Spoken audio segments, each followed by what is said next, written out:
Hello and welcome back. I say welcome back to Ready Nerd Go. I realize this is the first show we've ever done, and I'm so used to saying welcome back on the other show we have that I just went with welcome back. So I suppose this is the introduction that we're going to do to Ready Nerd Go. I'm going to leave it as it is, and the reason for that is to show you that nothing ever goes as planned in the world of D&D. Ready Nerd Go is going to be graphic policies, D&D tabletop RPG themed show where we talk about people's history with D&D, upcoming D&D game. I say D&D, I'm using D&D as a catch-all. I realize it's not, and I need to be better at that.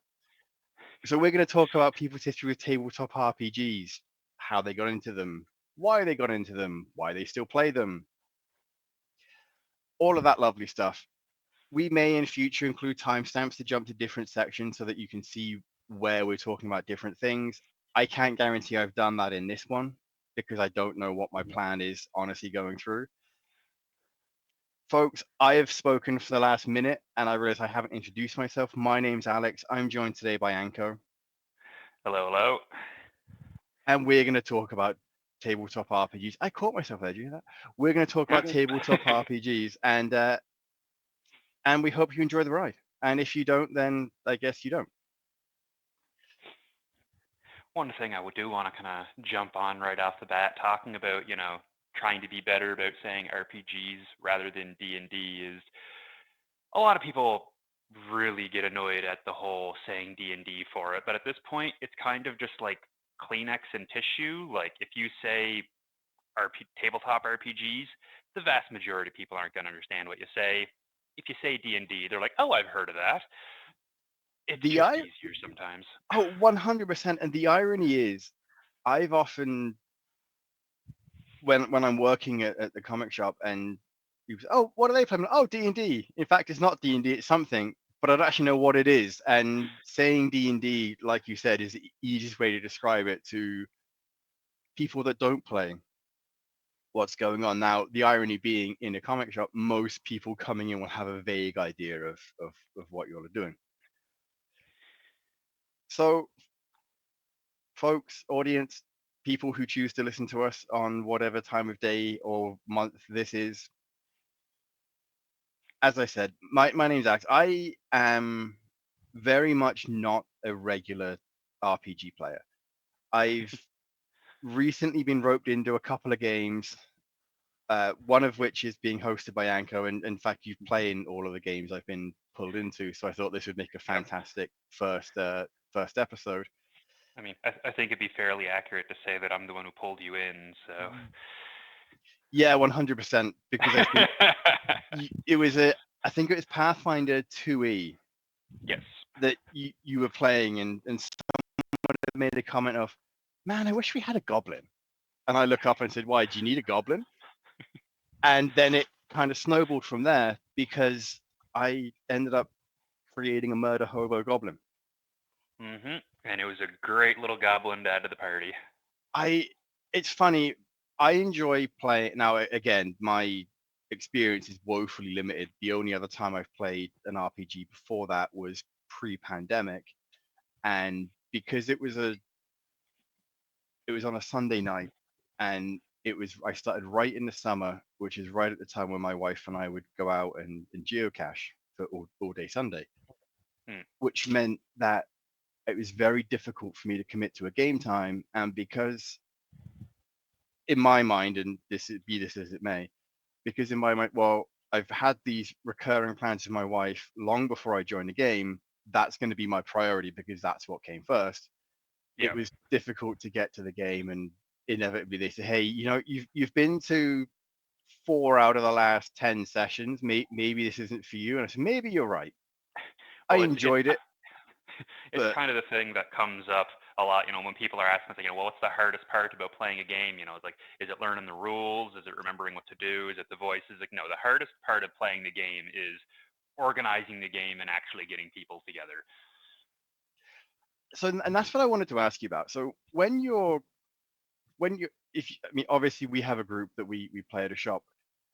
Yep. If you don't have a group, where would you start to try and play? If if someone listening to, I want to try one of these games that these guys are talking about, where do I go to start?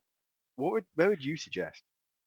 Well, that's actually changed quite a bit in the last decade because like when I first started playing, if you wanted to play, your options were pretty much entirely limited to trying to convince enough people that you knew to give it a shot or join one of those like play by post who's actually playing by email or Usenet back then. But if you didn't know where to look for those, you were pretty much just shit out of luck. But nowadays, there's so many different ways that you can find to play. Like people will play using Discord. There's a number of forums that still focus entirely on RPG stuff that will have looking for group sections in them. One of the biggest ways people are playing nowadays is through virtual tabletops, which is stuff like Roll20, which is the most popular one, which is just stuff like it simulates a tabletop. You can roll dice. They'll have the rule sets built in for various systems.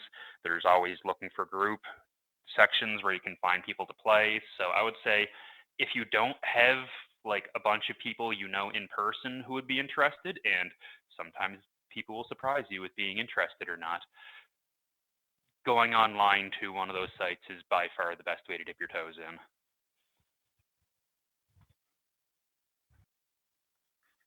How's You that? have you have no idea how much I wanted to just start talking off that. I think the issue is for me is I'm so used to just having a conversation that I often let it flow and don't think about it. So the shitty thing is I also realized I completely missed up our flow after the fact. No, that's all right. I had just finished talking about how going R20, through stuff roll like 20, yeah. Roll20 and stuff is your best bet to pick up Yeah, on. okay. Um, Anko, I wouldn't worry at all about what you do or don't bring. We're just here to have a chat. Perfect. All right. So you found a game on Roll20 because I'm going to assume that someone listening to us may not want to do the legwork to find other people that are interested. Because in my experience, finding someone who's willing to run the game can be a bit of a hassle. And if you're just looking to start out, maybe Roll20 or friends who are already in a game is a good way to go. What do you need to start the game? Like what did you first bring? Because I know I've since picked up more dice sets than I ever thought I would ever own. But beyond that, I've been fortunate because you and the rest of the group have been really good. Oh, hey, this is what you need to build your character. Now that we know how to build it, this is what we recommend. I'm like, great, works for me because I'm more interested in the storytelling than trying to slow up getting everyone going. Well, the common refrain is all you need is a piece of paper, pencil, and some dice. But since most of it's digital nowadays, you don't even really need that. Like, there's online dice rollers. There's dice rollers on your phone. You can find most of the rule sets are either built into whatever virtual tabletop you're using, or they'll do like what we did with you. And it was like, hey, just give us the idea you want. We'll make it work, and we'll tell you what you need until you pick up the rules. So if you're joining a pre-existing group, the only thing you really need to bring with you is some imagination. Everything else can be provided. And then as you play, if you like it, then you can start picking up the books you want and the dice you want and all that other fun stuff. And trust me, you will pick up so many dice. I remember the very first session we had, I was using one of the other guys' dice, and that was great. And then I used the same set again the next time, and then I realized, wait, white dice are fun, but these black and purple dice that are sat right next to me and have been for the last 2 weeks, they look even more fun. So I got them, and then I realized that there's going to be a time where I need more than one of these like die that came with it. So I picked up another set. Well, then I lost them at home. I was like, ah, shit. Oh, whatever. I'll just pick. So I ended up picking up two more, and then that's when I'll pick up. Oh, that looks cool. I'll grab that. That looks cool. I'll grab that. I Yeah, I like, think in my bag I have like 6 sets, 4 sets maybe. I don't know, 4 or 5 sets. It's gonna be a problem. and you haven't even been playing that long. I know. Yeah, it is very much something like, some people do prefer using like dice rollers on their phone, but honestly, nothing replaces just the tactile feel of just having a handful of dice and rolling them. And I recall we were playing once, and the murder hobo goblin I had. And folks, I realize that I'm new to D&D, and I've picked up some terminology through reading Reddit and being around these guys for the last, what, 5, 6, 7 years? At least.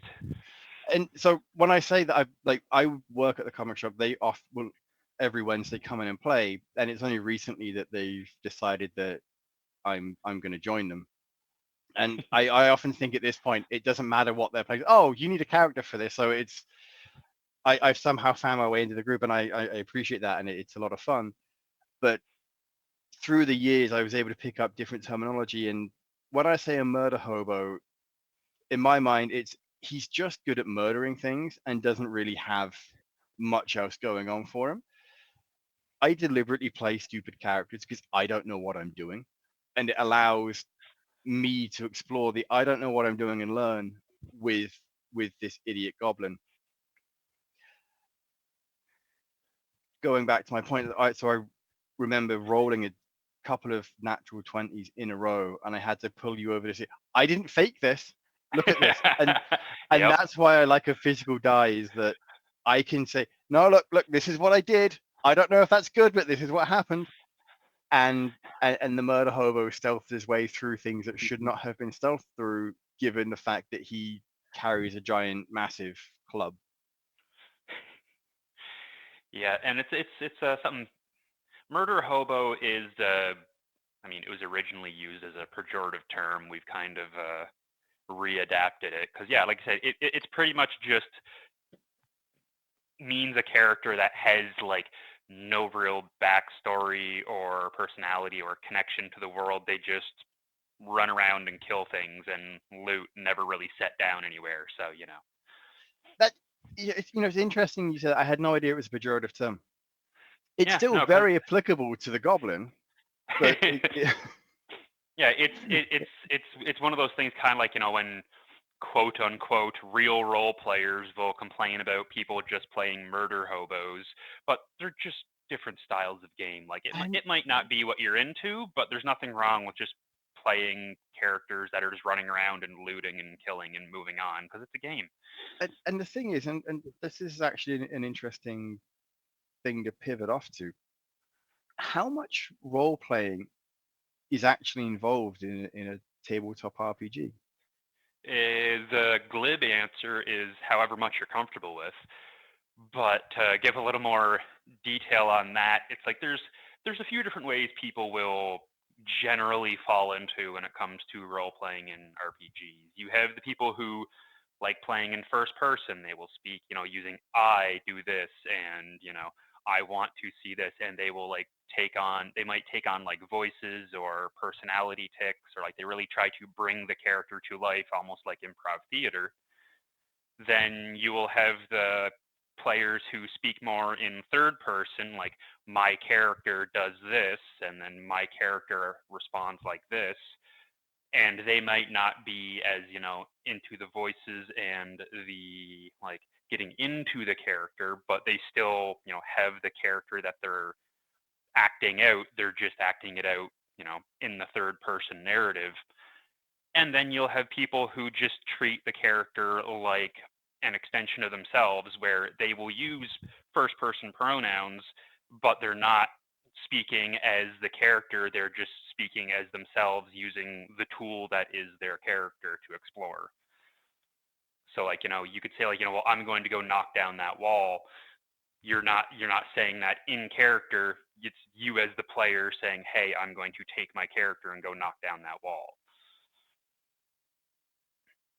When you first started playing, has your style of how you role play changed over the years? Have you found what works for you and stayed into it? It's definitely changed. When I first started playing, it was very very more timid about trying to like get into the head of whatever character I'm trying to play, because like generally when you first start playing, you generally have an idea of what you think is cool that you want to try, whether you want to play the brutish barbarian or the magical wizard or what have you. You generally have some idea of, hey, I think this is cool and this is what I want to do. But when you first start, at least for me, it was more of a general, like, hey, I like this concept of, like, the wizard or whatever, but I don't really have a character in mind for it. And then, that just kind of happens. While nowadays, I'm much more frequently, I should say, I'm much more frequently in the vein of, like, hey, I have this general idea of this type of person I want to play. It's more based around, like, their, how can I describe this? Their question, like the question that character revolves around. Because, like, for when I first started out, it was, hey, I want to play a wizard and just go raid dungeons and stuff. And now it's like, okay, what's the central conflict I want this character to kind of have around them, and then I can build the character to match that. Like, for an example, in the game that we first pulled you into, where you're playing the goblin, the character that I'm playing is actually the child of another character from a previous game, and the whole idea behind that character was kind of like, hey, what would somebody look and act like if they had, been born into and raised in that kind of environment? And then all of the character decisions around building them kind of revolved around, okay, how can I best express who I think this character would be, more than, hey, I want to play a wizard. I had no idea that at the time when we started playing. In fact, I still don't think I knew. I had no idea that it was the son of a previous character.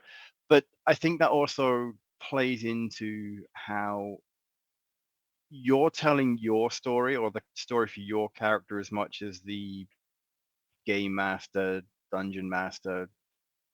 I realize the terms can be interchangeable, but Yeah. in the efforts of trying to not use D&D as the all-out descriptor, and I will get better at that, folks. The game master is also telling their story.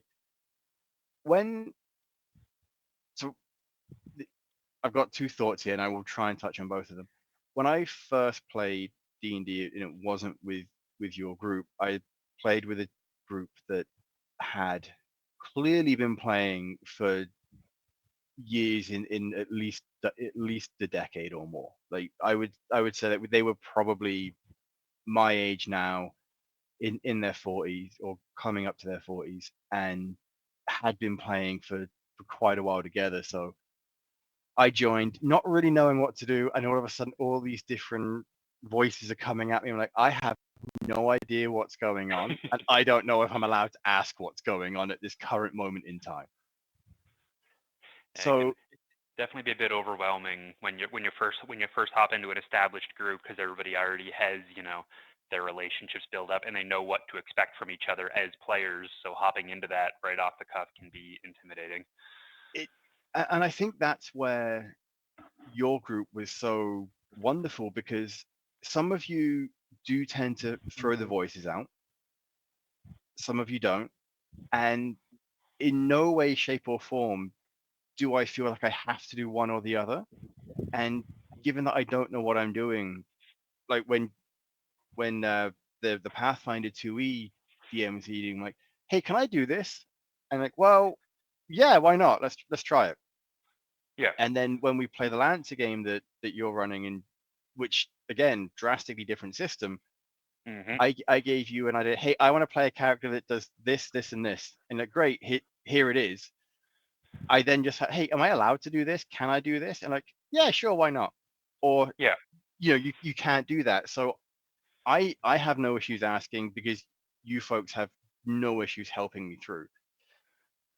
The the second point I was going to get to is, when someone's looking for a new group, and I guess I'm focusing more online now, and I don't know if you play online as much, but when they're looking for a new group, is there anything they need to be aware of when searching the websites for, hey, I have no experience, what the hell, I want to play, but I have no idea what I'm doing?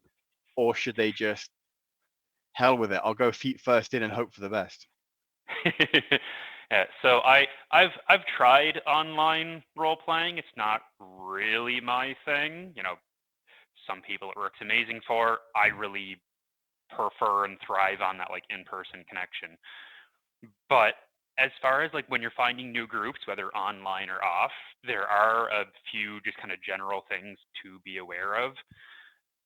The first one is that it's especially easier in online groups that are open to new players, like new to the hobby players, will usually advertise as such, and those are tend to be really good ones to get into because then the players that you're joining will know to expect somebody who might not be super comfortable role playing or might not have a firm grasp on the rules or even what a d20 is, and so those can be a lot easier of an onboarding experience for people.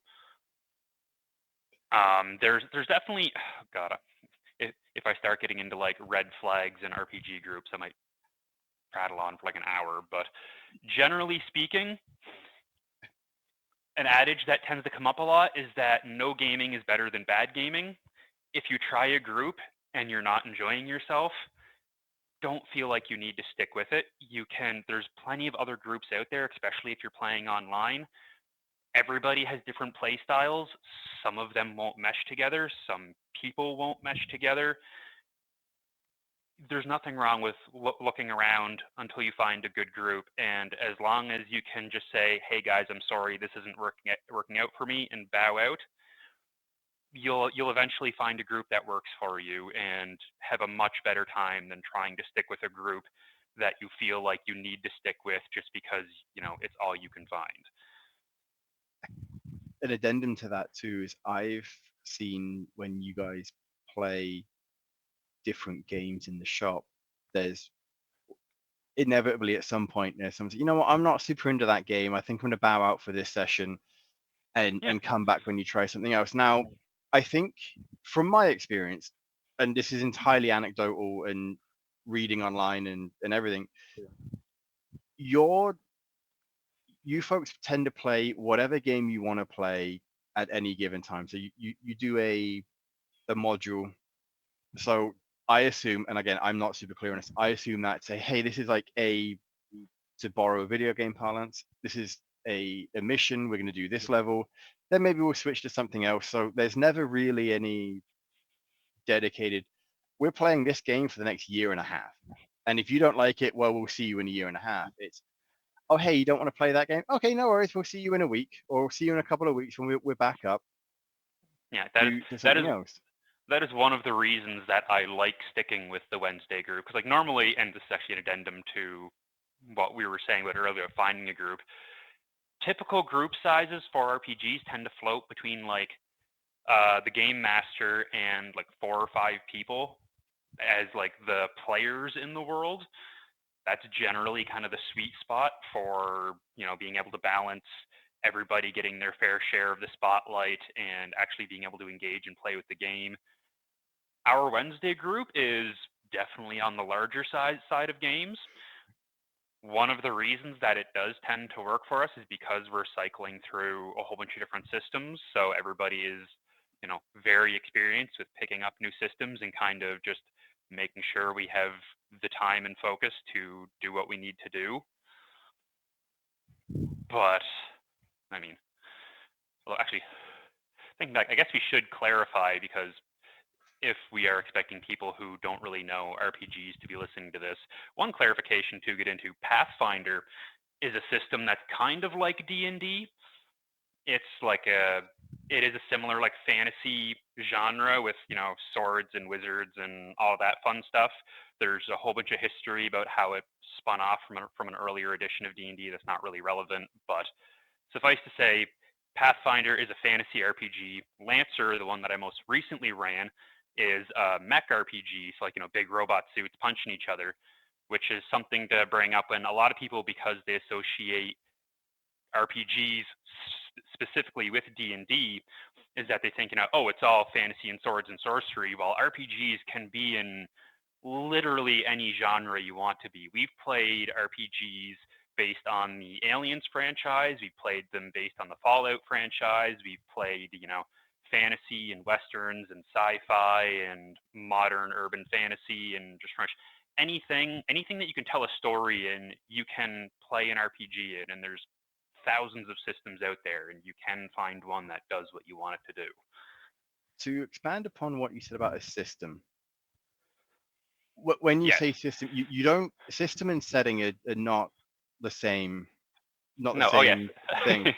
So, because I realized that you're right, we didn't touch on what a system was, and then so delving a bit deeper into that, Yeah. So, I'll give my oh no sorry yeah mhm. I say I said I could give my best explanation on it, but I think it makes a lot more sense for you to do that because you're only going to correct me anyway. Well, it is always interesting to get somebody like an outsider's opinion on what they think it is, because that's like, how well have we communicated these concepts All to right, you? so hey, let's do it then. So when I first started listening to your play, it didn't occur to me that there's a different way of playing. So Alien, for example, has I think I've only needed to use two different types of dice, right? Like I think I haven't needed to roll initiative. So Hmm. when I say roll initiative in Pathfinder, when an encounter starts up, you roll your d20, and whoever gets the highest number goes first. I enjoy that because it allows for some interesting storytelling as you're going through. The Alien game, you draw cards, and it's whoever gets the lowest number goes first.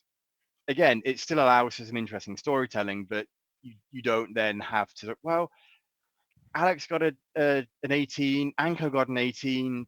How do we decide who goes first? And then you can story it out. In this case, it's, well, Alex drew a 2 and Anko drew a 10, so Alex is going first, unless you want to switch, which I thought was a really interesting mechanic in that you can switch your card so you can jump up your turn. And then on top of that, so Pathfinder has the D20, D10, 12. I'll always remember when I said, which one's a D10? And someone's like, the one with 10 sides. That's a very valid answer. And I open myself up for it. But I meant in my mind, like, what shape is a D10? Because I couldn't picture which one it was without counting all the sides. It's a spinny Um, top. exactly. And that's just it. So that's how I started to differentiate. Well, the D20 is the big one. The 4 is the triangle, right? So Yep. you do figure out how it goes. The D4, ironically enough, was the one I had the hardest time reading because I couldn't work out, well, when it lands, all three sides are pointing up, but then I realized the number is actually on the top and not on the bottom. Yeah, see, the D4 is actually really interesting in that, because some D4s will put the numbers on the corners, others will put them on the edges. So whether you read the top or the bottom of the die depends on where they print the numbers. So yeah, it can be a confusing one to read. Yeah, that's fun. Okay. So again, getting back to systems, because Yes. I'm drifting us off, and that's what I'm used to doing. The system itself, it's each one is not always different from each game. I've seen you folks, oh hey, it uses parts of this system, but it also adds this. So I think it's more a case of, again, it's much like board games. It uses part of the Monopoly rules, but also then adds in a bit of clue. Is how I've been looking at it, and how accurate am I on that I mean, poor assessment? you're fairly on the nose with it, because generally a system or rules system is just like the collection of rules that that particular game uses. Because it's calling it a game is a bit of a misdemeanor, I personally think. It's more of like, it's a game. It's it's a system that you use to play the game. It's not the game itself. Like D&D is a collection of rules that you use to play the game. D&D isn't really the game itself, because like you can use, if you wanted to. I mean, I wouldn't recommend it, but a lot of people do. D&D is a system that the rules are built around like playing really powerful fantasy characters. You could use that same rule set and play like sci-fi characters or modern characters or whatever you want. It would take a lot of modification, but you could do it. I wouldn't personally recommend it, but I know a lot of people that do, and not yucking their yum on that. No, and I think I've always looked at it. or I have recently begun looking at it more as in the rule system, the system or the rules, however folks are used to identifying it as. It's more a guide to allow the DM, GM to tell the story. And it's I remember years ago, and I'm sure I've told you this, but I used to play post RPG game like online. I would write a post on a Yeah, forum. You would write a play post. by No, play by post is generally what it's called. yes, you said that earlier, and it went out of my mind. But there was no dice rolling involved. It was just I always looked at it as a collective storytelling, and Yeah, that's how I still look at RPG games today. Is it's a collective storytelling. In person, it's facilitated by dice rolls, by rule systems, and yet every GM. Like, I remember we were one of the first sessions I had. We were had to get our characters over a crowd to fight something, and my first question was, "Can the orc throw me?" And like, we don't know how to do that, but that's awesome. Let's figure it out. And yeah, we're able to puzzle out what Well, it'll be a strength roll to throw it. You'd have to throw an agility roll to land. See what you did. Fuck it, let's do it. And yeah. and that's the kind of thing that I hesitate to use the rule of cool, but that's absolutely what it is in many cases. It's I don't know if we can do it technically in the rules, but as a GM, I think it's a fantastic idea, and I'm gonna let it happen. How do I let it happen? Yeah, because that's most systems will explicitly codify this, but it's just generally a thing of the hobby. There's always rule zero, which is just the rules can be pretty much changed as needed. They're guidelines because they're there to help mostly like enforce tone of genre. Because like actually a good example with the Aliens RPG, they have a stress die mechanic, which is like as your character goes through stressful things, they build up this pool of things that makes them more capable, but it also makes them more likely to freak out and run, which is something that's really valuable for the horror or sci-fi that Aliens is. The dice are there to reinforce the themes of the genre. I had a point to make, and it's just completely gone out the window. It'll either come back or it won't. When it, I remember, I'm gonna deliberately tell an anecdote while I try and recall it. One of the games that you folks are playing, I believe it's Twilight 2000, which is a post World War II game in which it's set in the late 90s, early 2000s, after the Cold War went awry, and you're playing as folks from Eastern Europe, Ukraine, someone from the States, and the owner of the shop said quite loudly, "I just want to kill more Russians." And at the time, this was just as the war in Ukraine had kicked off, and someone had walked into the shop, heard that, froze, didn't realize there was a game being played because it looked like to them, and from the angle they were at, it looked like you were just sitting around a table talking, because at the time in the game that's what you were doing. So there wasn't any dice being thrown, and Yeah. they just froze. And I looked at them, looked at you, said, "They're playing a game set in the Cold War, and ironically, one of the characters is Ukrainian and does want to kill Russians, but that Yeah. has very little bearing on what's actually going on in the world." Yeah, I remember And we had we had started shortly before that war kicked off, and when that whole debacle did start and they did all the invasion and crap, we had a bit of a moment of like, is this should we be playing this right now? This doesn't really feel like something we should be playing right now because it's like also actively happening in the world. and I think that's one of the.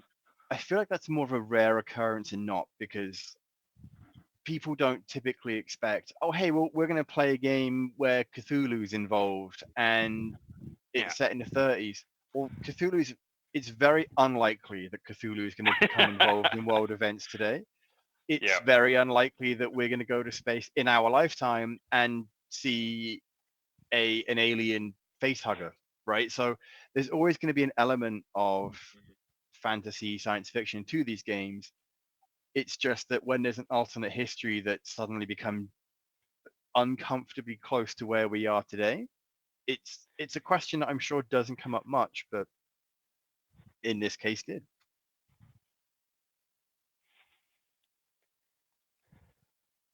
When someone's creating a character, I'm gonna pivot back to this because this is what Yep. I always find interesting is when they're creating a character, and you touched on this a bit with Rule Zero. Session Zero, it's a term that I've heard thrown around, and I've heard some folks say, "Oh, we create our characters in Session Zero."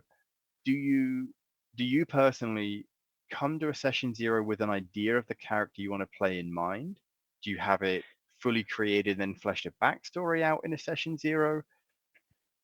Yeah, so that's it. All of my answers are going to have the tag of different people do it differently. Yeah, But for me, like, and I guess taking a step back to explain, session zero is not I'm so something that glad you did every that. group does. What session zero is it's explicitly like the pretty much the pre-game session where we generally either know what system we're going to play or have a fairly good idea of what out of a selection we want to play. And then we'll all get together, and some of us will come with ideas of the character we want to play. Some of us will just come in with just the rule book and an open mind, because the whole idea behind session zero is pretty much just making sure everybody's on the same page with the type of game we want to play, and making characters that both we want to play and that are appropriate for the game. And that's not just like setting wise, like it's not just make sure you don't bring a wizard to a sci-fi game. It's a tone thing too. Like if the game that we want to play is about playing heroic people who are going out and saving people out of the goodness of their hearts, somebody showing up with an absolute vile person who's only out for themselves is not an appropriate tonal fit for the game. And that's what session zero is good at, either nixing or adapting. Because like I've played evil characters in good games, but they had like a reason to be with the group and helping the group succeed. Like it wasn't just oh, I'm playing an evil character and I'm just gonna ruin everyone's fun. No, it was, this character is evil, but he has reasons for helping the party, so people can actually, like, as players, sit back and enjoy the game. So session zero is really helpful for making sure that everybody's on board with the game we are going to play, and that everybody has characters that can work together. Not even necessarily like the characters getting along, but like the players can make these characters work together. Another follow up to that is I know for one of the characters that I think it's in Lancer, one of the characters or the character that I'm playing that you helped me create, there's a very deliberate theme to what he's trying to do in the game that I haven't really told the rest of the guys about. And yet there are some things in the Alien game that's also being played concurrently. One of the guys has a character that's basically a genetically engineered freak who's effectively the Terminator is how I view it, but the rest of the characters don't know it, but we as players do. Yeah, and that's touching on character versus player separation of knowledge, which, once again, different groups. Yeah. But generally, how I prefer to play it is that having, when the players know your character's secrets, but their characters don't, it lets you, adapt and play your character in a way that supports that. Like if if like say your character is playing, like the hidden prince of a kingdom or something, and my character doesn't know that, but I do, then I as a player can riff on that and play into the story that you're trying to tell without my character necessarily knowing about it, because that separation of, like, what I know versus what my character knows, I can have my character do things that relate to it one way or another and help reinforce the character you want to play, but not necessarily having my character know what's going on themselves. And see, that's an interesting point you bring up, because as we've gone on and played Lancer with the character that I have, and I've watched Alien be played with not just the eye of, oh, this is a cool story being told, but the mechanics of how the game's being played. For me, I realized it would have made more sense, and there's always time to adjust this. It would have Mm. made more sense to say, hey guys, this character has this that he wants to do. Yeah, Because I think that, to your point, it makes more sense when the players understand, so that they can play into it, or put their characters in a situation where you can, as the guy with the secret or the gal with the secret, can expand upon that a bit more. and Whereas like if that's you don't know, then you don't know. that point that also kind of points to one of the biggest I don't want to call it schisms in tabletop gaming, but it's an appropriate word for it. And like how player versus character knowledge works, it tends to there's a few different ways that people approach the gaming as a whole, like even outside of what system you're playing. And there's the, the terms change constantly and their meanings change constantly. So what I say might not be accurate current terminology, but there's people who like play go in saying, hey, this is the type of story we want to play, and like we want to play like this is the general beats we're expecting to hit in the story. And then there's the people who go in with okay, I have I know barely anything about what's going on going in, and the story is just going to emerge strictly from what happens at the table. Like if it doesn't happen at the table, it doesn't exist. While some people could go in like your character with what he wants to do in Lancer in the first, it would be like people would know that and generally expect that like at some point he's going to have this moment and that's going to happen because that's like the character arc you're trying to experience with that character.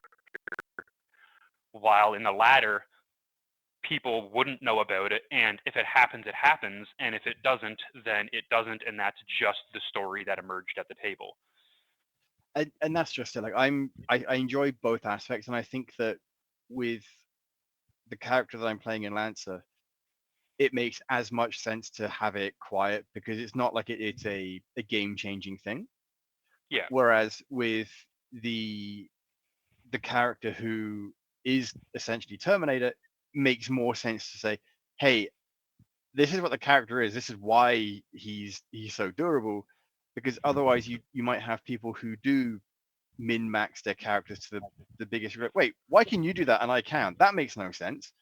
And exactly. then if there's a reveal that someone's trying to make, it's almost blown in that tabletop moment. And I think that you said earlier, and I think it bears repeating, that no D&D or no RPG is better than bad RPG. I had read where someone had a character like that who was supposed to be the turncoat or double agent or Oh, whatever, and the DM knew, but it was decided that they would keep it quiet. And then at the end, I think that person became the big bad of the entire story. yeah. And I thought, like, the way they explained it, that was fantastic. And then someone said, "Oh, that was really great. When we tried to do that, my DM didn't try and keep it quiet, so the player was trying to puzzle out and essentially ruin the game for everyone else in session 3, because they Yeah, and that's couldn't oh work it out." And I think that I can hear your rage get going. god. Is how impactful is a DM to the game? Like, you have people that are, quote, the forever DM, that will only ever DM a game. But how impactful is a DM, like, in terms of, if they're, I mean, it's going to be, I think it's self-explanatory, a bad DM is a bad DM, but how?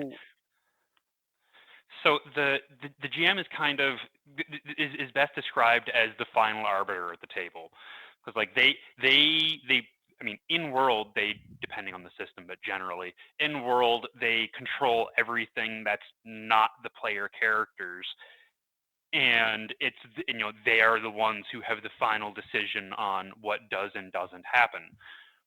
I need to touch back on what you're talking about, like having the hidden traitor in the group. That is something that can be really fun to do, but is also really easy to do very badly, because like everybody wants to play the character with like the secret and like the, oh, we're gonna catch everybody like this. But what you need to remember, and what a lot of people don't really think about, and what catches up a lot of people in bad gaming, is that like as long as you think it'll be fun for the other players, it can work. But you need to remember that the whole point of the game in the end is that everybody at the table should be having fun. And if your big secret surprise or twist or whatever is something that you don't think the other players are going to enjoy, or you're trying to do it to like deliberately get one over on them, it's probably not going to go well, and you probably shouldn't do it. It's funny you say that because at the end of the day, I know we were talking about how the rules aren't the game and the game isn't the game, but it is something that we as people play these games as part of the social interaction to get your creativity needs met for whatever reason. Maybe you need an escape from real life, and then you go and you have this is a great twist, and you realize halfway through no one's enjoying it. Yeah, and that's something that kind of falls. Yeah, there's a lot of I was like, argument and history in that one. there's history here that we don't have to touch on. Yeah, so because it does ultimately boil down to, is everyone at the table, you know, engaged and enjoying what's happening at the table? Because like it's one of the biggest things in it's something that should go be happening in session zero, is people deciding this. Is PvP okay?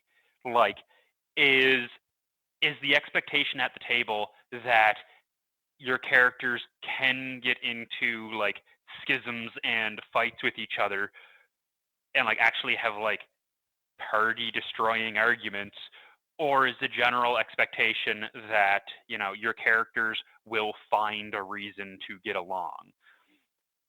Because if you don't establish that right off the bat, and you have somebody who wants to do PvP and somebody who doesn't, then nobody at the table is going to have fun. And Agreed. we've had that a couple of times where PvP moments did happen in our group at various points, and generally speaking, we don't do PvP. But we've had moments in the game where like for example, like me and the character, the player who's playing the super mutant and aliens, it's like our characters in the game are friends with each other, but they have ideological differences. That means that at some point, one of them is going to try to kill the other. And I think And that's something that you two have spoken openly about, and you know it's coming, and yeah, you've also almost tacitly acknowledged that the outcome is almost predetermined. yeah, yeah, because like his character is a genetic super mutant And monster of combat, and mine's a wimpy little tech guy. So odds are good my character is going to be the one that dies in this. But yeah, odds are good. But again, that maybe the dice will be on your side that day. exactly, like things could upset. My character could somehow get the drop on his character. Highly unlikely, but when the inevitable confrontation happens, it's going to be because me and that other player have agreed above the table that, yeah, this is when this should happen, and let's see where the dice fall. I remember we played a session. I don't know if you were there. So that in the Pathfinder game we're playing, my character has, for whatever reason, decided that you are the commander and he will listen to you regardless. Hmm. But you weren't there, and something was happening, and my reaction was, "Oh, Ben would attack this, and we would try to murder it based on previous experiences. And the last time we saw a flaming thing, everyone tried to kill it. He's preemptively going to try and do the same." Yeah. I thankfully rolled low on initiative that time because the rest of the party did not want to kill it. And so they had to then use half of their rolls to stop me from doing that. And as it turned out, the right answer at the time, or the best option we would have had in hindsight, would have been to attack and kill it. But I I said, look, I'm fine with you doing whatever you need to do, but they nudged, they tried to do everything to stop it until like I ran out of my turns basically. Yeah. And I enjoyed that, but I was also happy that no one tried to actively murder Ben, because again, like that's not the nature of it. And I think that was more of a, this is where me as the player acknowledges that the character isn't gonna follow the group because he's not really a huge part of the group. He's just there. And again, like you said, I'm aware that the end result is going to be that this attack isn't going to succeed, and we all kind of came together to work out in a much more gentle way than perhaps someone saying, "Oh, well, I disagree. I try to I attack you with and roll a natural 20 and murder someone." So Mm. it's like you said, PvP can be fun if everyone agrees to it, and even in games where there is no PvP, there's going to be times when characters will come to blows. And I think that having established that no one's trying to actively murder them, other players in session zero, allows you to find a different resolution. Like in real life, who knew that you're not going to try and actively murder someone? That yes, maybe you'll come to blows, we'll have an argument. It's a fantasy setting, so maybe more fists would be thrown. Like if you and I had a disagreement in real life, we talk it through. Yeah. In a game, well, maybe you're quicker to throw fists and resolve it that way. Because But your character has their own personality that can just exactly, influence who it is. and that's just very true. Like you have more of a say over what they are and they're not going to do. Because it's interesting. 'Cause it's one thing that I've started, 'cause as you had asked earlier, how do I like make and play my characters different now from when I used to, and it's I like to have, because all characters in one sense or another are either you expressing a part of yourself or you exploring a concept that you're interested in. And for me, like exploring concepts that I'm interested in is what I try to bring to each character that I'm playing. Like, who, like what type of person in this scenario, what would they do? And that's kind of what I'm interested in exploring at this point. But sometimes it's also just, hey, I want to play, tiny little wrestler who can throw dragons around. And those are both perfectly valid concepts, but you approach who that is as a character differently. And for like the latter, it's a lot easier for the character to kind of be nudged and adjusted to who they need to be at the moment.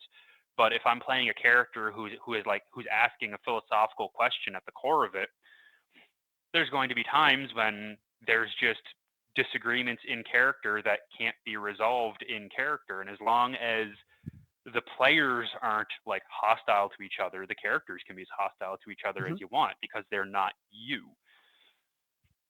Absolutely, and I think that one of the core things I hope folks take away is that there's no wrong way to create the character, to come up with and create the character. Like I've come up with, of the 3 games that we're playing, the Yep. Pathfinder character I came up with. Hey, okay, so I know he's going to be a goblin. I don't know what I'm doing, so he's going to be really dumb. And for whatever reason, I decided he was going to be a dentist because Yep. I've seen like the shop owner will often play a medic or an apothecary or someone like that in the game. Like that's a really cool thing, that this is a character and this is why they're on the road or joining the rest of the adventurers. So I enjoyed that aspect of, this little goblin dentist has a giant club. Why is he going with them? Oh, hey, one of the other characters is an orc with giant tusks.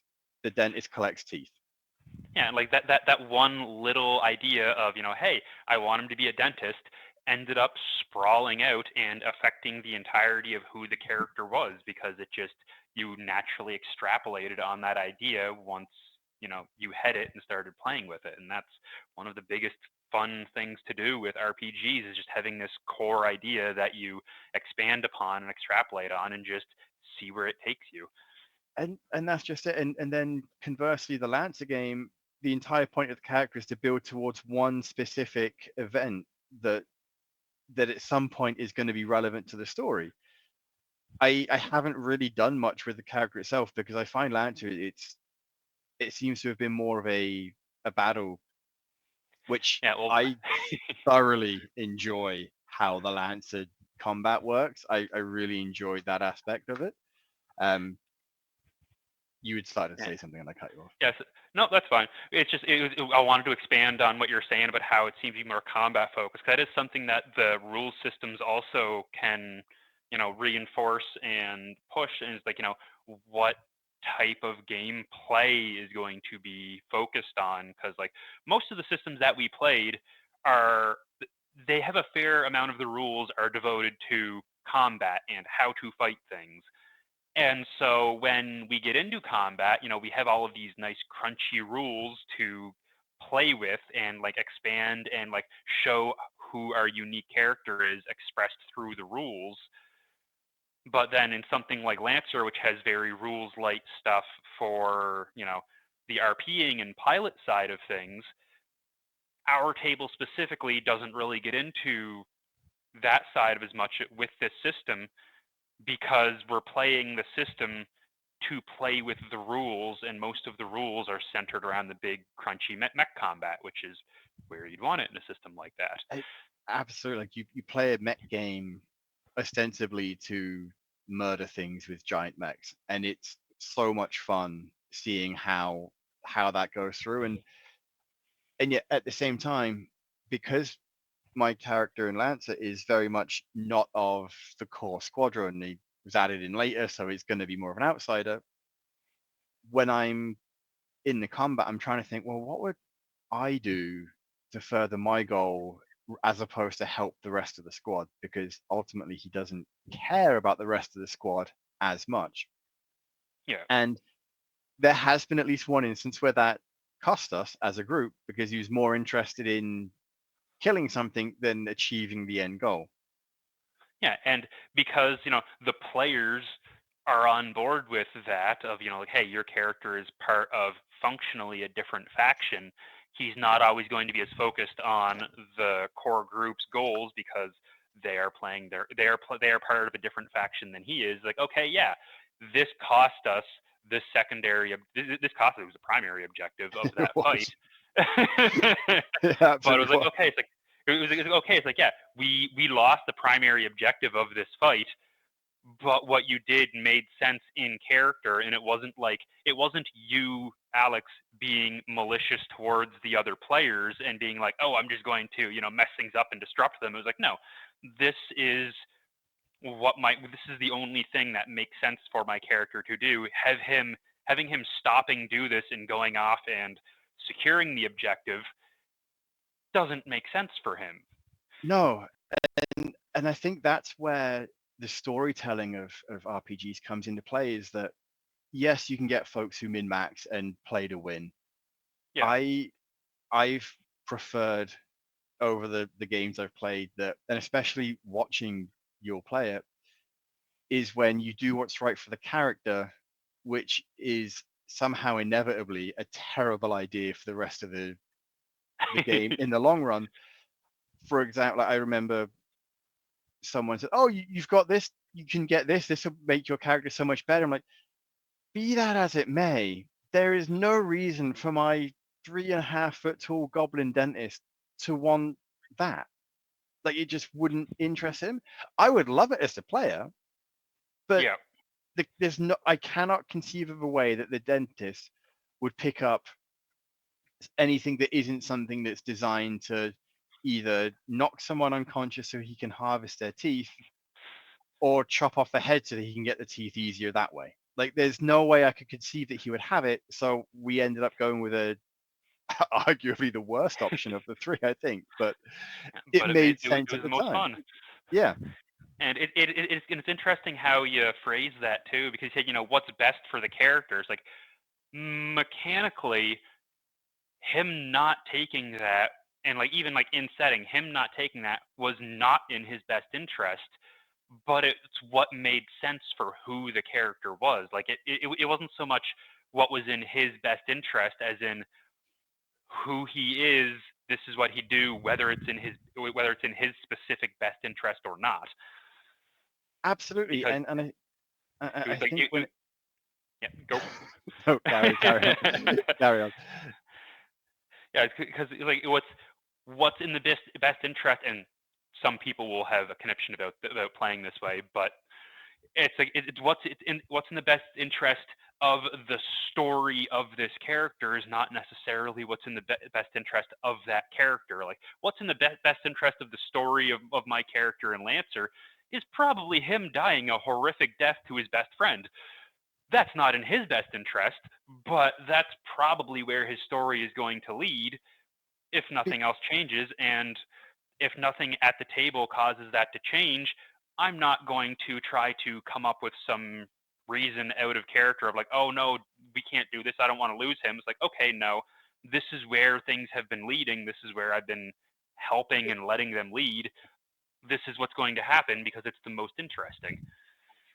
I've watched you essentially kill a character because that's what he would do, sacrifice himself nobly, despite the fact like I don't want to lose a character, but I can't find a way that he wouldn't do this. So Yep.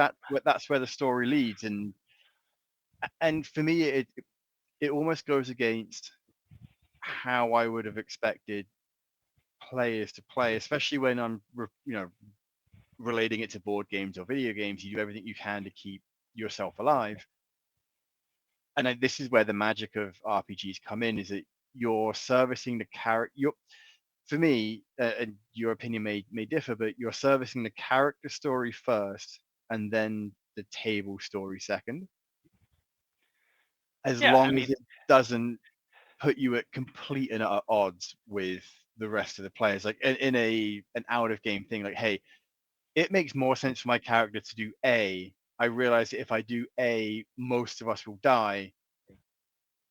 I'm going to do A. I need you to think of how to convince me to do B in advance so that we're not gonna carry on, or we're not gonna have a total party yeah, 'cause, killed. it's when like people will have different levels of like just how collaborative they are in where the story is going and how their characters are being played. And like we tend to play in a more collaborative style where you said like, hey, it makes most sense for my character to do this, but this is going to have horrible impacts on what's currently happening.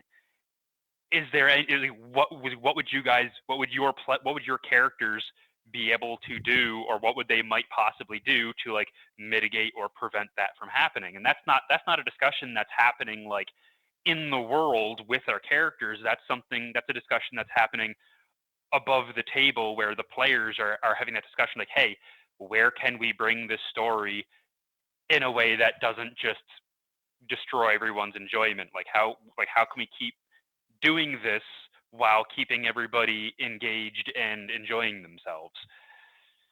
And that's just it. And I think that goes back to what we had touched on with Ben attacking when the rest of the party didn't want to. Is that I was straight up, this is what's going to happen. How do you stop me? Yeah, 'cause And like you had mentioned earlier, your goblin Ben tends to follow my character around right now and kind of view him as like the authority figure at the moment. And my character isn't all too fond of the goblin. Like he explicitly thinks that he's a murder hobo that needs to stop killing everything. But I, as a player, absolutely love that character interaction because it's it allows me to explore like, hey, how would this character react to somebody like this who is like looking up to him, but at the same time is just blatantly not doing what he would prefer he would do. it's a lot of fun because you get the different interactions of like, or like you said, how do you play it in a way that you're really enjoying the interactions and you want them to continue, but the character really doesn't. And And sometimes that does involve like taking a step back above the table and saying, hey, I'm not like I am not upset by what's happening. Mm. My character is. I want to see this continue. And I think we're going to start touching on red flags if we go down this route. And I'd love to have a part two where we do touch on red flags for folks who are getting into the game, because I think that's also important to know. But Yes. it comes down to the fact that as adults and as people physically in a room together, and I would argue as friends prior to playing the game, at least in our case, Mm. is that we're able to have the discussion of, hey, Ben's going to do this. Your character's not going to like it, but it's still going to happen. And you Yeah. can be like, oh God. And then enjoy the experience as it carries on. Like we had spoken a bit earlier about how your character, or Ben, had stealthed his way through something. It was to interrogate a prisoner, and he just walked through. Whereas you're trying the official route because Ben heard your character say, "We need to talk to him." He's like, "Okay." Doesn't know any different. Goes through, gets the information, comes back, leaves the guy in a terrified heap, and you're like, I I don't know how to feel right now that the murder hobo didn't murder someone and did what we asked him to do in the most stupid way possible, but got results. It's like my character is mortified by what just happened, and as a player, I'm like, that was amazing. It it was honestly, it remains one of my favorite moments that I've played in D&D, other than the time that I somehow I did a critical success in the previous game of a barbarian hiding behind a rock in what was essentially a nuclear explosion, deliberately designed to have a total party kill so they could reset. Yep. And the barbarian survived, and we're like, what the fuck happened? Like, how do you explain that? And the guy's like, he hid behind the rock. I'm like, works for me. It's one of those moments where like the dice don't lie. The dice in many ways dictate the outcome of the events, and they can lead to some of the best and most awful results possible. And that's, for me, that's where the fun comes in, is that I'm trying to go straight. I need to roll above, like, I need to roll 1, 2, or 3 on a d6 to do that, and a roll of 4. So then as a DM, you're like, how do I make it so he doesn't walk straight? Because there's no logical reason why. I just thought the roll would be funny. And so now you've got to come up with a reason as to why he's weaving in and out and somehow doing whatever you need to do. And I think that the magic of tabletop RPGs and RPGs, I say interchangeable in this case, is Mm. that the shitstorm that comes from a poor dice roll is often way more entertaining than what can happen from a good dice roll. Yeah, because that's it's conflict is what builds stories. Like it's if there's never any downturn, if you're reading a book and nothing bad ever happens to the main characters, it's a boring book that you're probably not going to enjoy. And when you're playing a game, it can be really hard, especially when you're first getting into the hobby. It can be really, really hard to willingly say, hey, I'm going to let this bad thing happen to, my viewpoint character, the character that I've probably put a lot of work into making up who they are and literally building them in the rules and all of that stuff. And the dice allow you to be able to do that because it's not, oh, I'm going to let my character take a fireball to the face. It's like, oh, I rolled really poorly and he's taking a fireball to the face. And then you can explore that. And it's like we've botched some like social roles of like, hey, like we need, like, if we don't like convince this character to let us through, things are going to go very poorly. We need this to happen. And then it doesn't. And it's not like we can go, okay, we're just going, we can just say, okay, we're going to ignore that. But it's a lot more fun if you don't ignore it and you say, okay, we failed. Now what?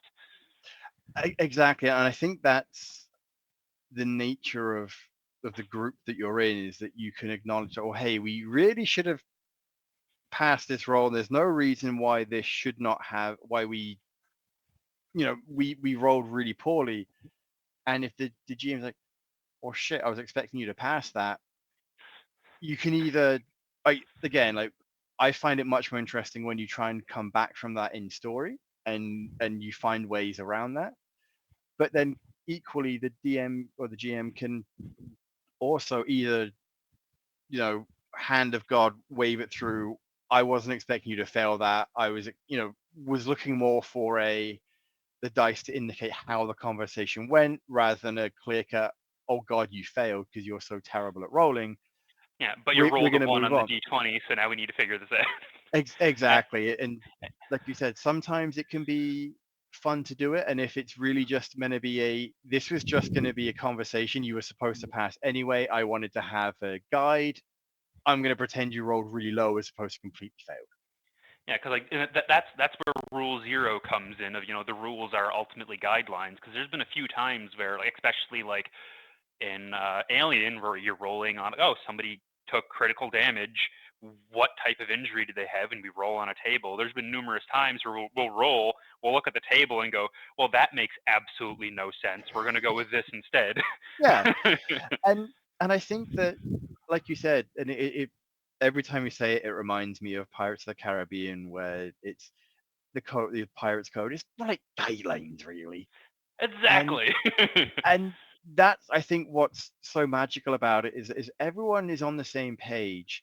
You can really have a great experience with any kind of D&D and or D&D Pathfinder. Again, whatever. I'm going to get used to it eventually.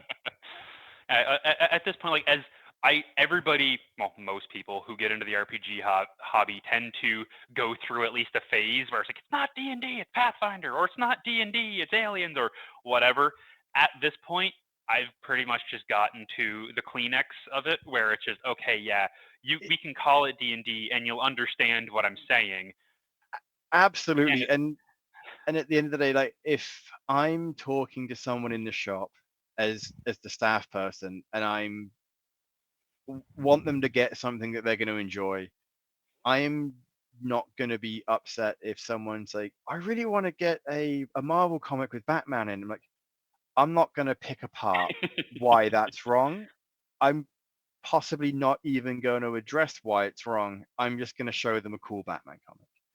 Yeah, because And it doesn't help you or the person who might be genuinely interested and want to explore whatever they're talking about. They just don't have the technical parlance for it. exactly, I'm not going to ruin someone's enjoyment and gatekeep right off the bat. Like, I'm going to get you in the door and then work on, like, hey, so now that you've read so many Batman stories, Batman's DC, which means that, and the only reason I would bring this up is Batman's DC because it means you're not going to find many comics where he's with Spider-Man. They do exist, Yeah. but they're very few and far between in comparison to Batman and whomever else he would typically go with. And I think, to your point, is that yes, D&D is not, it's becoming an all-encompassing term from things like Stranger Things and that specific game being popular. It doesn't mean that every game follows a D&D system, or in fact is even owned by the same people that do D&D. It's just at, like you said, it's Kleenex at this point. Yeah. And I'm not even sure if Wizards of the Coast has any RPGs besides D&D at this point. I know they used to. I don't think they do, but again, like, I'm also very aware of the fact that I'm not the expert in this. Because it is, D&D is the 800-pound gorilla in the room. Like, it's one of the few that has a major corporation behind it, because most RPGs are made by a crew that likely doesn't exceed like 10 people. Most, like, stuff like Pathfinder and D&D are very much exceptions to the rules, where they have an actual company and like money behind them.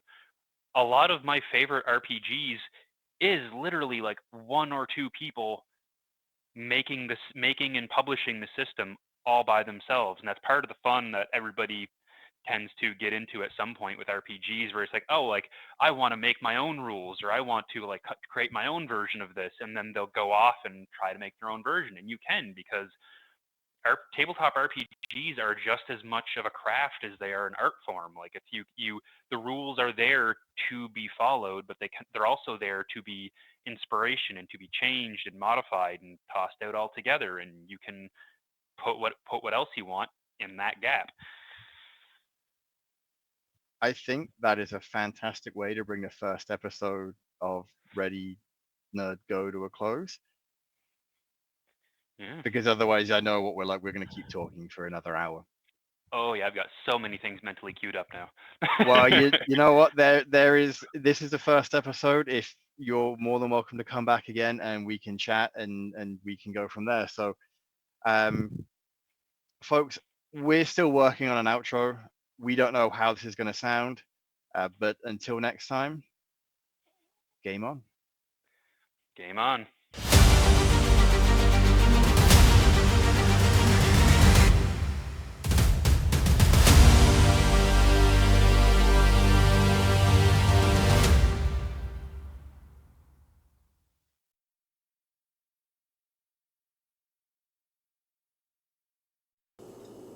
Hey, thanks for watching Board Game today. We always appreciate your views and your support, but there are so many ways for you to support our site. Not only can you do right here on video, but you can go and check us out at boardgametoday.com, where we have more news, reviews, interviews, everything you could ever want. But since you're here, if you could, you can always give us a like, subscribe, or share our videos or watch something else. Is always much appreciated, and get your game on.